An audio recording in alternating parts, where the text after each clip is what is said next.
everybody. I'm Rouse, and I'm here for Insight for Indies to support our national independent booksellers who need our support more than ever these days. I'm in one of my two writing offices. This is in Palm Springs, California.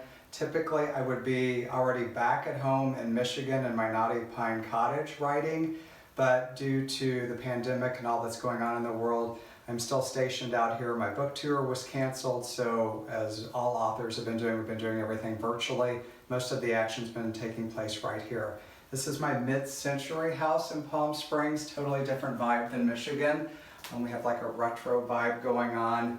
And I require two things typically in any of my writing offices. I require quiet. I can't be one of those authors that works out of a noisy coffee shop or downtown. I like quiet.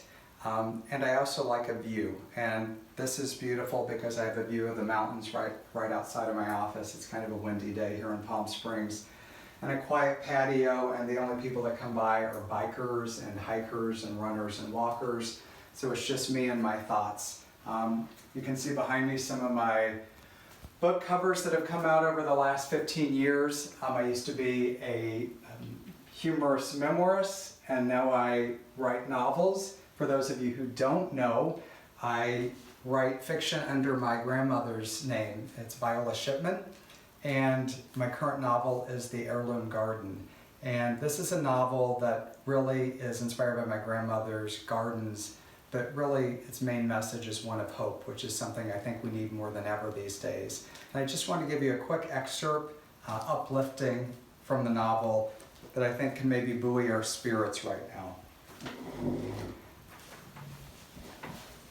And this is from a piece in the book. It follows two characters, and the main character is Iris Maynard, who is a botanist in her 80s, who gives up her career when her husband goes off to World War II to start a victory garden in her little town in Michigan.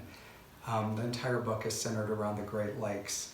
And she loses her husband in World War II, but this is a scene from early on that I think is inspiring for all of us right now.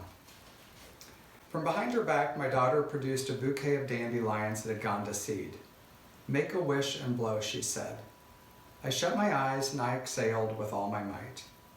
"What did you wish for?" my little girl asked.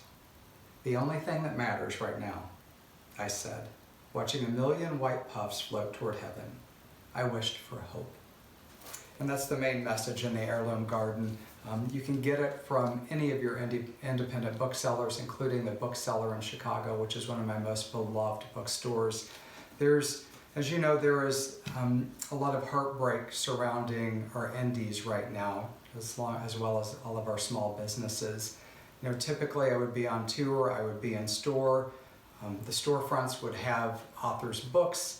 You would walk in and you would ask a bookseller what they would recommend to read, and they would hand you a book of their favorite author, like hopefully this one.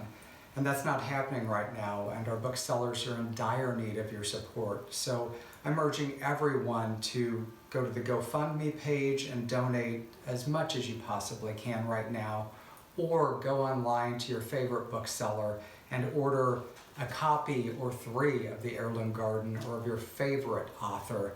You know, give it as gifts to your friends who are at home right now, nurses, teachers, as graduation gifts for students. You know, more than ever, we need books right now to provide escape, and we need books of hope.